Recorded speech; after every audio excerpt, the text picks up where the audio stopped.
ẹlẹ́mù nítorí pé ọ̀pọ̀ àwọn èèyàn ni wọ́n da aṣọ ìsìláàmù bora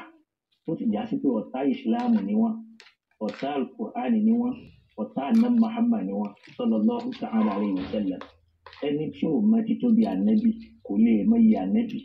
Ẹni tí ò dá ànábì mọ̀ báwo ló ṣe fẹ́ mẹ́ta ń pè lánàbì. Ẹni ó kàn ń rí ànábì ní rí aṣọ tí èèyàn kan lè wọ̀ sọ́rùn tí ó máa bọ́, tó ń rí ànábì bíi bàtà tí ó máa bọ́ tí ó máa wọ̀. Ẹni tí ń rí ànábì lẹ́ni tá a lè máa fi jẹ tá a lè máa fi mu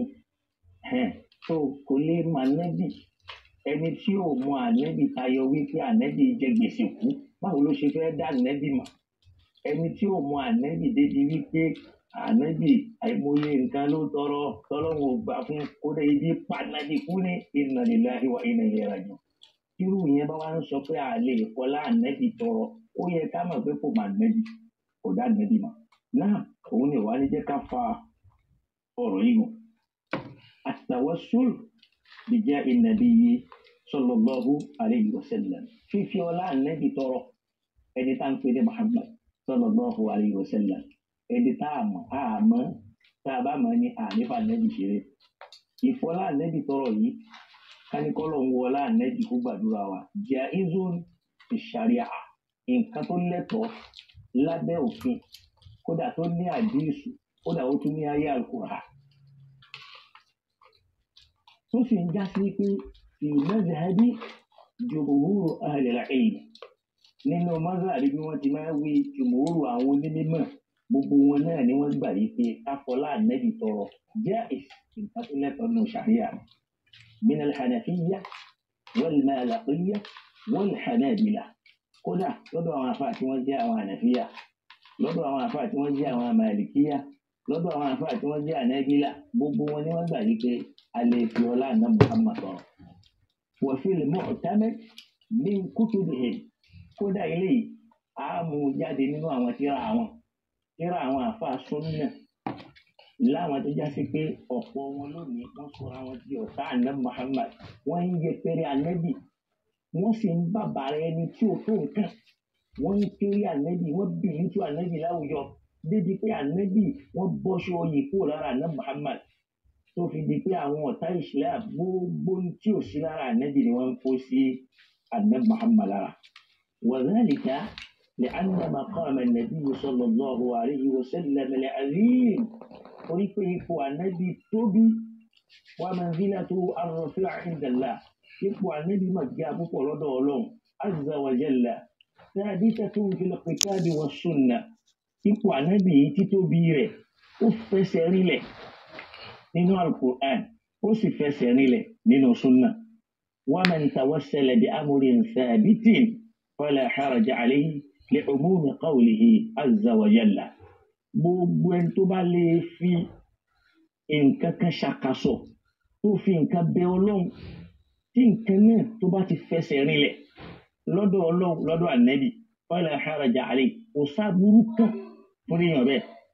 li'umumi qawlihi azza wa jalla, ní títorí ọ̀rọ̀ Ọlọ́run tọ́lọ́run sọ ní Al-Qur'an. Tá a bá lọ ka Suratul Ma'idah aya 35. Suratul Ma'idah should be Quran 5 verse 35. Ọlọ́ni wabtaghu ilayhi al-wasila. Ẹ wá àkàsọ̀ sọ́dọ̀ Ọlọ́run, ẹ wá àtẹ̀gùn sọ́dọ̀ Ọlọ́run. Èèyàn tó bá kéré yóò lo àkàsọ̀ tó tóbi sọ́dọ̀ ọba tó ní tó tóbi. Al-Qur'ani àkàsọ̀ ni, Ànábì Muhammad àkàsọ̀ ni. So ànábì tóbi, Al-Qur'ani tóbi. Kódà nígbà tó lọ́n fẹ́ ròyìn ànábì ó ní wa 'allamaka ma lam takun ta'lam.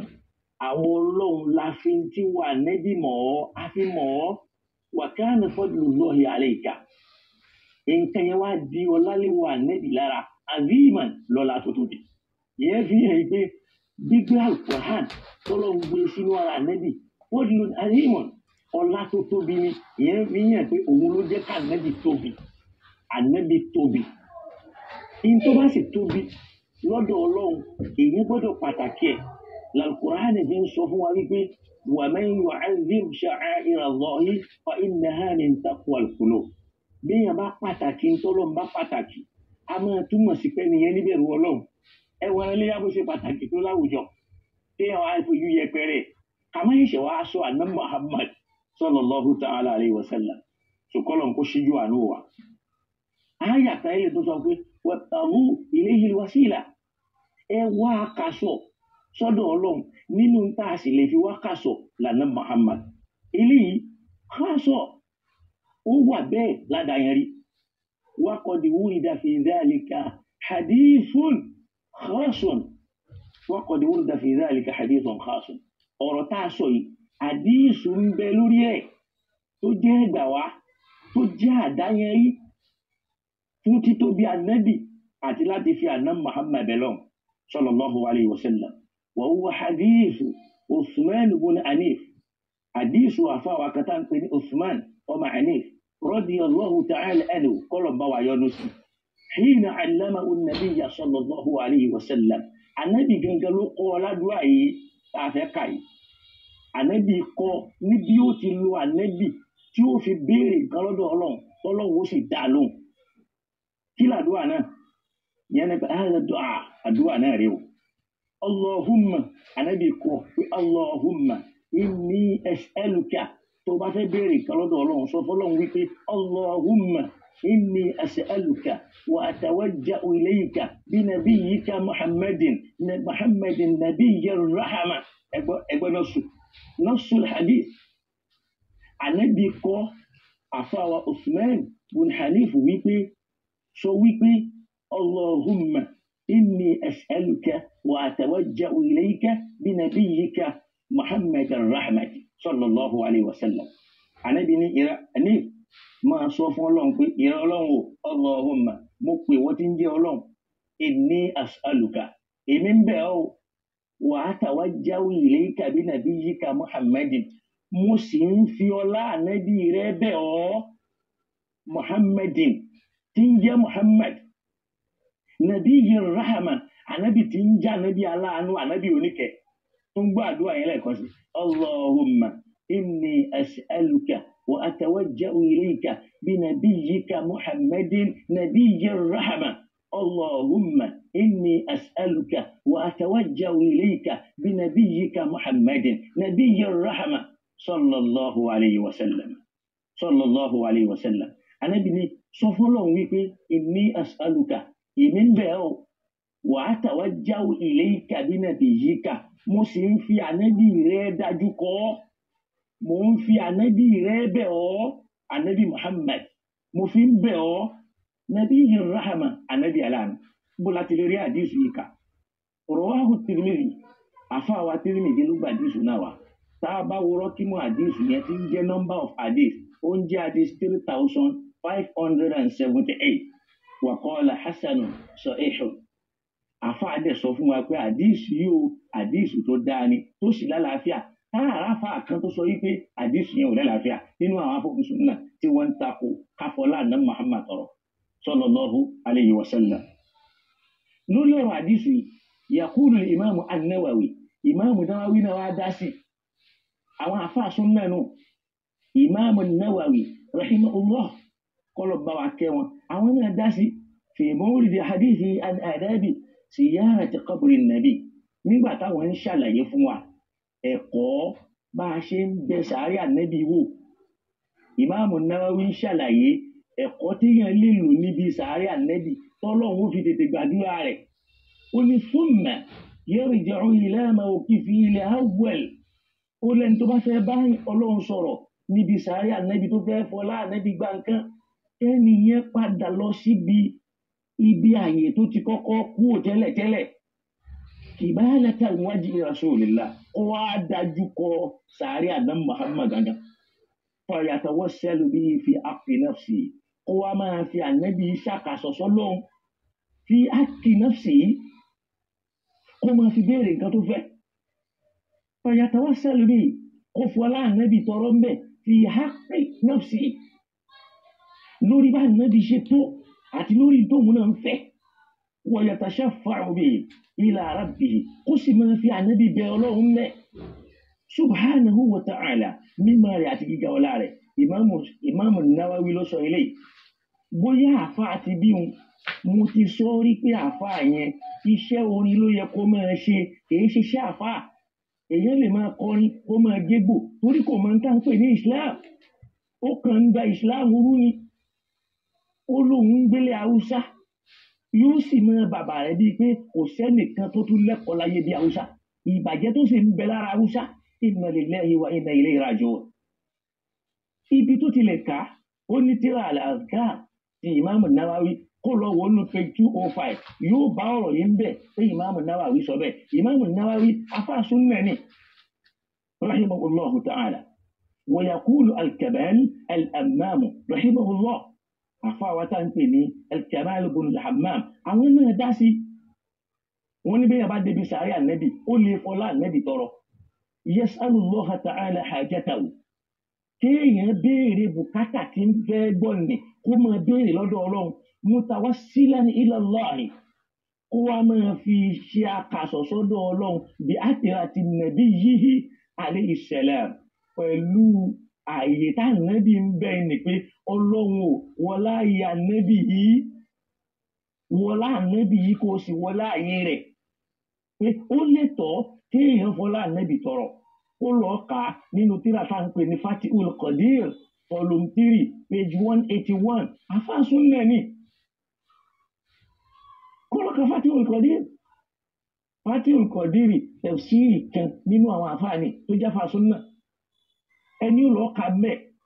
alẹ́ ni tí ò mọ ànẹ́bì báwo ló ṣe fẹ́ júwe ìsìláàmù fáwọn èèyàn. Ẹni tí ò mọ títóbi ànẹ́bì báwo ló ṣe fẹ́ mọ bí ìsìláàmù ṣe tó pàápàá tí ó fi júwe fáwọn èèyàn, yóò máa da ojú òpórú ni. Tá a bá tún kúrò mẹ́ eléyìí ẹni ó lọ ka tírà yẹn, afá wa tá a bá wo fi Hashiyatul Adawi nínú volume 1 page 5, àwọn náà jẹ́ kó yé wa ń bẹ̀ pé waja'alna minal muttaba'ina lahu fi aqwalihi wa af'alihi bi Muhammadin wa alihi wa sahbihi wa ataratihi. Wọ́n gbà pé èèyàn lè fọlá àná Muhammad tọrọ, ìyẹn ni pé waja'alna, àwọn sọ pé èèyàn mọ abẹ́ lọ́gbẹ́ Ọlọ́run ò jẹ́ káwa náà wà minal muttaba'ina lahu, nínú àwọn tí wọ́n máa tẹ̀lé àná Muhammad fi aqwalihi, níbi àwọn ọ̀rọ̀ tá nẹ́bí bá ń sọ, wa af'alihi, àtàwọn àwà tá nẹ́bí bá ń wù, bí Muhammadin kó wọlá nẹ́bí fúnra rẹ̀, wa alihi wa sahbihi, àtàwọn ará ilé àtàwọn sàhábà rẹ̀ àtàwọn átírà rẹ̀, àmín. Ó wà nù tírà wọn mẹ́. Wa yaqulu al-Bahuti rahimahullah, àfọwọ́ al-Bahuti àwọn náà dá sí, a ṣe ń bọ̀ wá mú àyà Kùránì wá o. Àfọwọ́ al-Bahuti rahimahullah àwọn náà dá sí, wọ́n ní wala ba'sa bit-tawassuli bis-salihin, kò sí tó burú kéèyàn fi ọlá àwọn ẹni rẹ̀ bẹ lọ́hùn. Wa nassuhu, nassu tí wọ́n wẹ̀ mo fẹ́ kó tiẹ̀, ya'ni al-Imam Ahmad, ọ̀rọ̀ yìí Imam Ahmad ibn Hanbal ló sọ. Wọ́n ní fi mansiqihi alladhi katabahu lil-Maruzi, nínú àdúrà kan táwọn náà kọ fún àfáwà al-Maruzi, wọ́n kọ fún àfáwà al-Maruzi annahu yatawassalu bin-nabiyyi sallallahu alayhi wa sallam. Gbogbo àwọn afá tá à ń sọ yìí kò sọ ní súnnà tó tó wọn láyé nínú gbogbo àwọn tí wọ́n ń pẹ̀lú àwọn lóní súnnà. Ibn Taymiyyah ò tó wọn bí súnnà, Ibn Taymiyyah ò tó wọn bí súnnà.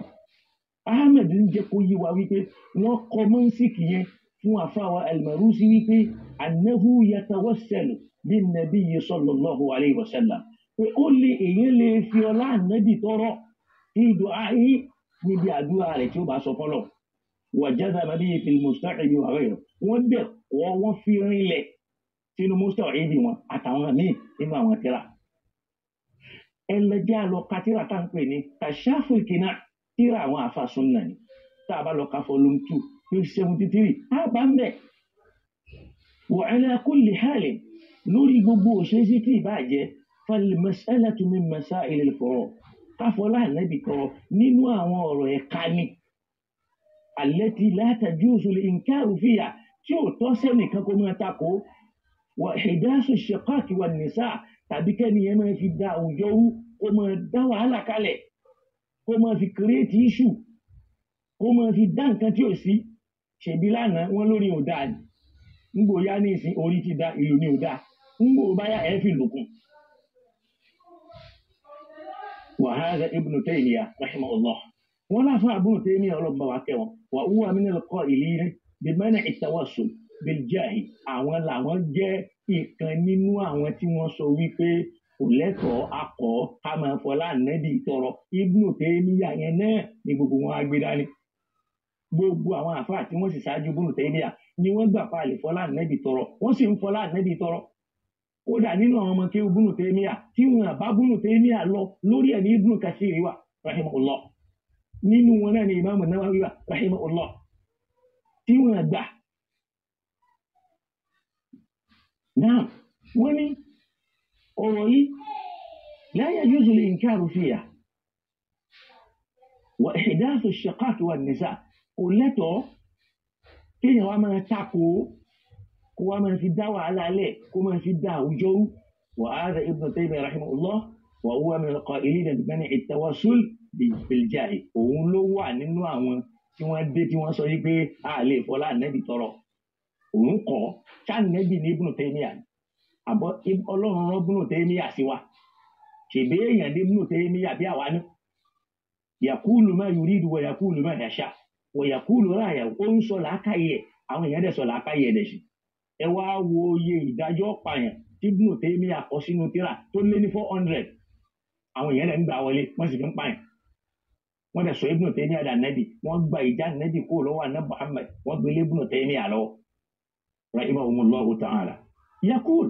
Ibn Taymiyyah ló sọ wípé wa in kana fil ulama'i man sawwagahu,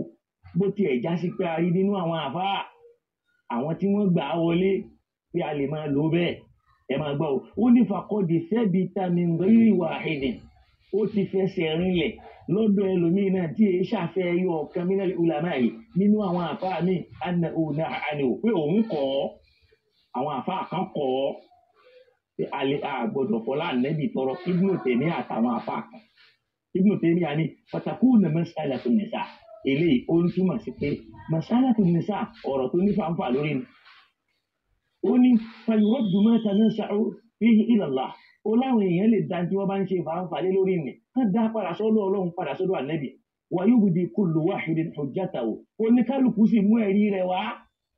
Kama fi sa'iri masaili nisa, bó ṣe wà nínú àwọn ojúpọ̀nà míì tó já sí pé fàǹfà ń bẹ lórí ẹ̀ tá a máa ń rán.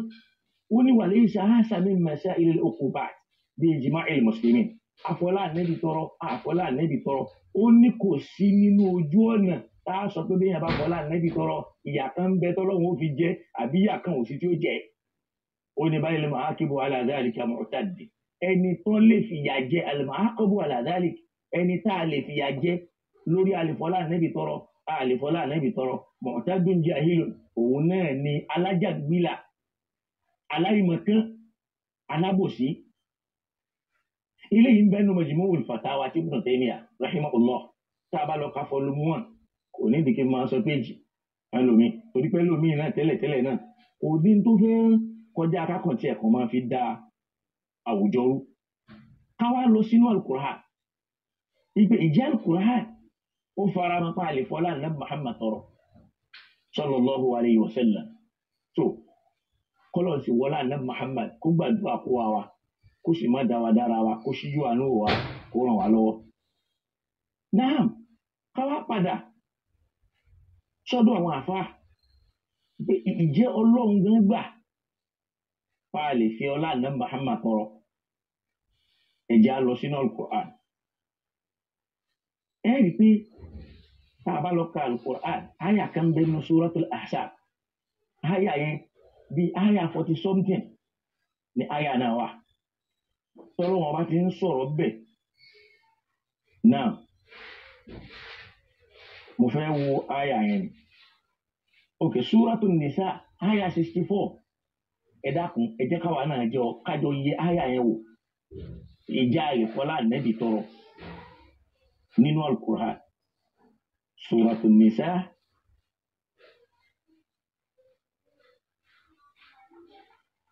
ṣàlè fi ọlá àná Muhammad tọrọ,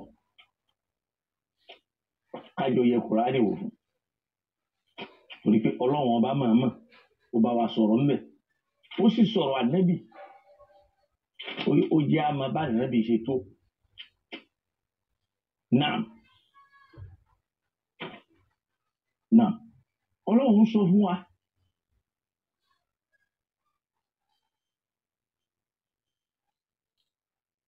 nínú àyà yìí Suratul Nisa 64 Suratul Nisa 64 naam alhamdulillah Ọlọ́run bá ń sọ ń bẹ̀ nínú Al-Qur'an a'udhu billahi minash shaitanir rajim ó ní walaw annahum idh zalamu ja'uka fastaghfaru fastaghfirullaha واستغفر لهم الرسول لوجدوا الله توابا رحيما ibi ìlọlọ́wọ́n ọba ti já mà wípé a lè fi ọlá ànẹ́bì tọrọ that is Quran Suratul Nisa aya 64 ọlọ́ni wa ma arsalnaka min rasulin àwọn ò tí ì ránṣẹ́ òjíṣẹ́ kan nínú àwọn òjíṣẹ́ Ọlọ́run illa liyuta'a bí kì í ṣe pé ara ànẹ́bì yẹn káwọn èèyàn lè máa tẹ̀lé iṣẹ́ tó kàn máa tẹ̀lé ẹlòmíì idhnillah pẹ̀lú iṣẹ́ tọ́lọ̀ máa fi ràn ó sì jẹ́ pẹ̀lú àṣẹ Ọlọ́run wá ní walaw annahum idh zalamu tó bá já sí pé àwọn ọmọ lẹ́yìn rẹ̀ nígbà tí wọ́n bá ṣàbòsí ara wọn zalamu anfusahum ja'uka wọ́n wá bá wà ànẹ́bì fastaghfirullaha tí wọ́n wà tọrọ àforíjì lọ́dọ̀ Ọlọ́run wastaghfara lahumur rasul tí wà ànẹ́bì náà tọrọ àforíjì fún wọn lawajadullaha tawwaba rahima wọ́n ò rí pé Ọlọ́run bó máa foríjì àwọn ká sì má gbàgbé àyà kan ní Al-Qur'an ó ní Ọlọ́run sọ fún ànẹ́bì pé mi ò ní jẹ àwọn èèyàn rẹ níyà lódiwọ̀n tó bá wà láàrin wọn àti lódiwọ̀n tó bá sí láàrin wọn mọ́ ẹ gbọ́ àyà yẹn ma kana Allahu liyu'adhibahum wa anta fihim èmi Ọlọ́run ò ní jẹ wọ́n níyà lódiwọ̀n tó bá ń bẹ láàrin wọn wa ma kana Allahu liyu'adhibahum wa hum mustaghfirun lódiwọ̀n tó bá ń tọrọ àforíjì wọn ní jìyà mi ò ní jẹ wọ́n níyà ẹ wo bọ́lá ànẹ́bì ṣe tó torí pé àjọ ọmọlẹ́yìn ànẹ́bì ni lódiwọ̀n tó bá ń bẹ láàrin wọn tó bá tún sí láàrin wọn tó bá ìtún tọrọ àforíjì èmi Ọlọ́run mi ò ní fìyà jẹ wọn kọ́lọ̀ dákun mọ́ fìyà jẹ wa. Àyà yìí ẹja gbọ́ nǹkan tí àwọn àfáà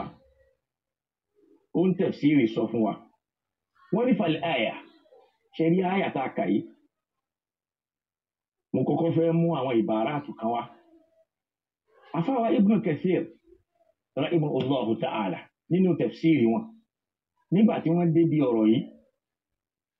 tá a fẹ́ kà yìí wọ́n ní walaw annahum idh zalamu anfusahum tọ́lọ̀ ní tó bá yẹ pé nígbà táwọn èèyàn bá ṣàbòsí ara wọn ni ja'uka wọ́n wà bá wà nẹ́bí fastaghfaru fastaghfirullaha wọ́n wà tọrọ àforíjì lọ́dọ̀ Ọlọ́run ìwọ náà ó sì tọrọ àforíjì fún wọn ẹ wá gbọ́ ntáfà sọ. Ibn Kathir ní zakara jama'atun minhum Shaykh Abu Mansur as-Sibaghi fi kitabihi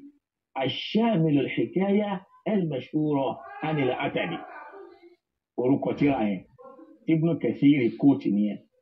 Ibn Kathir ní zakara jama'atun minhum ọ̀pọ̀ àwọn àfáà ni wọ́n sọ fáwa zakara jama'atun àwọn jàmáà tí wọ́n pọ̀ nínú àwọn onímọ̀ sọ fún wa nínú àwọn tí wọ́n sọ̀rọ̀ yìí fún wa ni Sheikh Abu Mansur as-Sibaghi nínú tírà tí wọ́n pè ní الشامل الحكاية المشهورة عن الأتبي قال وعصف عليك عفايني كنت جالسا عند قبر النبي صلى الله عليه وسلم عفاني مجوكو ستي ساري أن محمد صلى الله عليه وسلم فجاء أعرابي للأربعة كما دي فقال لما صحيح السلام عليك يا رسول الله aláàfin Ọlọ́run kó máa bá wo òjíṣẹ́ Ọlọ́run ó sálámà sànẹ́bì ó ní sami'tu Allaha ó ní mo gbọ́ tọ́lọ́run sọ wípé nínú Al-Qur'an pé walaw annahum lẹ́yìn tá nẹ́bì ti kú ni ó law annahum idh zalamu táwọn èèyàn bá ṣàbòsí ara wọn ja'uka fastaghfaru tí wọ́n bá wá bá wọn tọrọ àforíjì lọ́dọ̀ Ọlọ́run wastaghfara lahumur rasul tá nẹ́bì náà sì yọ́nú sí wọn lawajadullaha tawwaba rahima wọ́n bá Ọlọ́run ó bá àtúbà wọn yóò sì yọ́nú sáwọn ó ní wa qad jitu mustaghfiran li dhanbi èmi ti dé o mo wá tọrọ àforíjì ẹ̀ṣẹ̀ mi mustaghfi ambika mo sì ń fi ẹ̀bẹ̀ Ọlọ́run mustashfi'an bika ila rabbi mò ń fi ẹ́ bẹ ọlọ́run ọba mi ni o mò ń fọlá rẹ bẹ ọba mi ni o àfáà yìí wọ́n ní summa anshada yaqul ló wá bẹ̀rẹ̀ sí ní kun orin wọ́n ní ya khayra man dufinat bilqa'i azamahu وطاب من بإن القاء والأقم نفس الفداء لقبر أنت ساكنه فيه العفاف وفيه الجود والكرم أفإن يا خير من دفنت وطول رجو nínú ẹni tí wọ́n sin bílíkọ́ọ̀ì sí àyè táwa yìí àrọ́wù ẹni tó tóbi jù mẹ́tẹ́nìkan ò tó fàtọ́ọ̀bà mi ti ìbí yìí nà tí wọ́n pé dídá ànẹ́bì yẹn náà ló ń ran gbogbo àwọn tó kù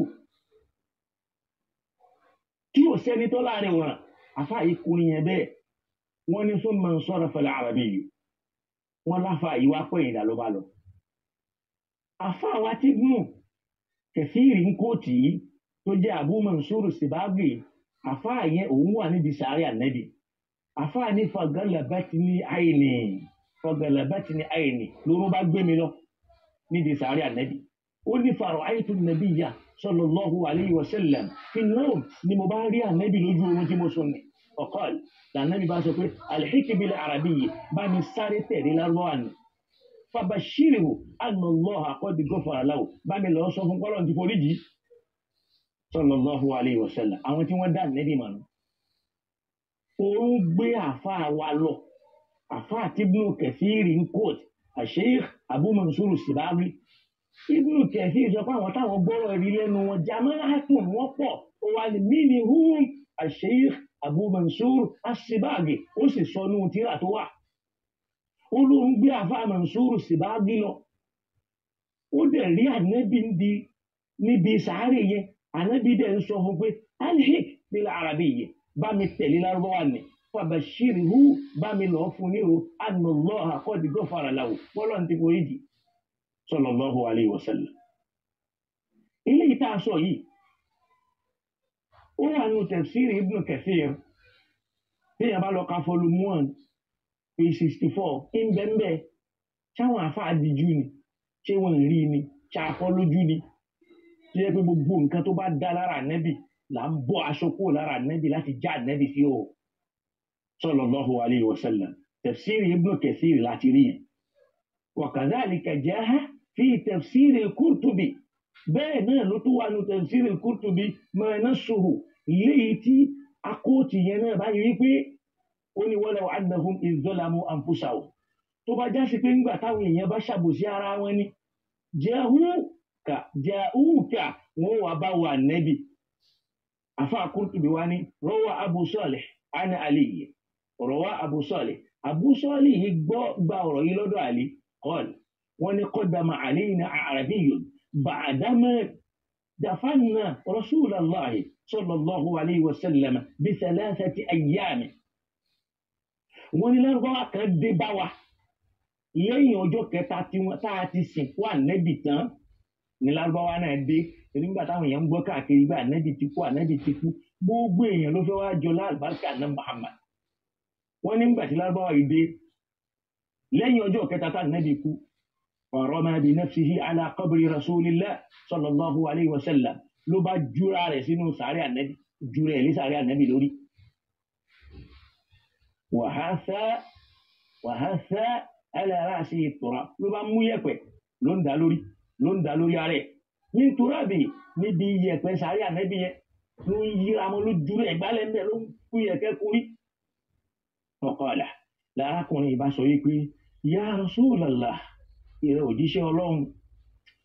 fasami'na qawlaka àgbọ̀rọ̀ tó bá wa sọ wa wa'ayta anillah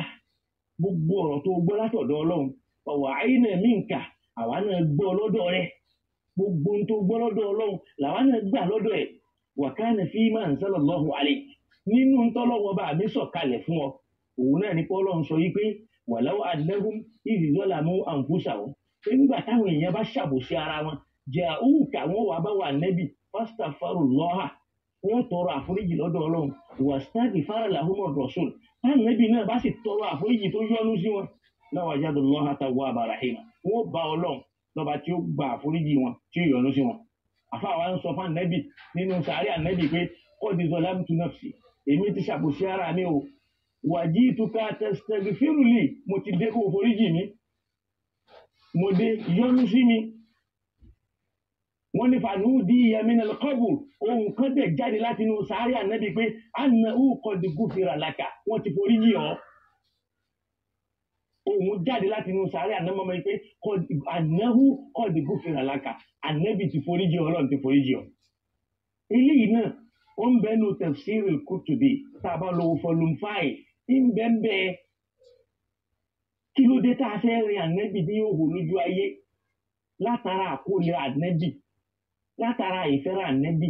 látara ìdá ànábì Muhammad sallallahu alayhi wa sallam. fal ayatu, ayata kàyí dalilun ala jawazi tawassul,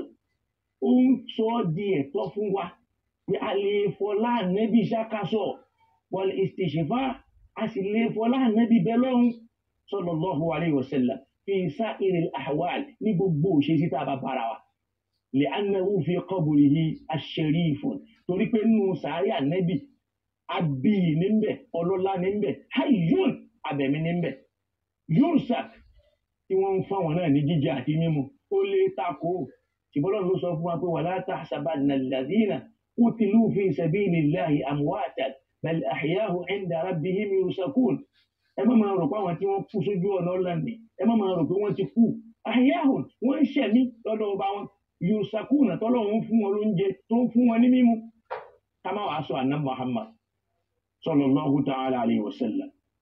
tu'radu alayhi a'malu ummati, tu'radu alayhi a'malu ummati, wọ́n ní wọ́n báwọn ọjọ́ rẹ̀ ti ń ṣe, wọ́n fi hàn wọ́n. fayad'u lahum wa yastaghfir, òun náà máa ń tọrọ àforíjì fún wọn, Ọlọ́run bá ń foríjì wọn, Ọlọ́run bá ń yọ́nú sí wọn. tí ò bá síbẹ̀ kò yẹ kí gbogbo wa ti parẹ́ ni. wọ́n yóò ṣe fi jẹ́ wá sí tawassul, eléyìí ó lẹ́tọ̀ọ́ ká fọlá ànábì tọrọ. kullu ma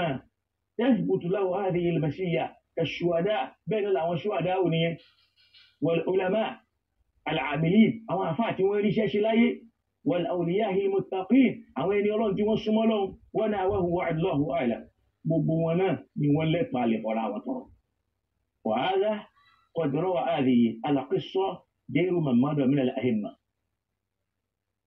so ìtàn yìí àwọn èèyàn ti gbà wá, ìyàtọ̀ sáwọn tá a kà sókè yìí, àwọn tí wọ́n tún gba ìtàn yìí wá, al-Imam an-Nawawi gbà wá nínú kitab al-Hidah. Imam an-Nawawi wọ́n gba ìtàn yìí wá, wọ́n sọ sínú al-Hidah. Ibn Qudama náà gba ìtàn yìí wá nínú ìtura àwọn tí wọ́n ń pè ní al-Mughni. bẹ́ẹ̀ náà Abul Faraj Ibn Qudama nínú ìtura àwọn tí wọ́n ń pè ní kitab ash-Sharh al-Kabir, àwọn náà gba ìtàn yìí wá. wa Shaykh Mansur al-Bahuti fi kitabihi المعروف بكشاف الكناء، وقبط يوامه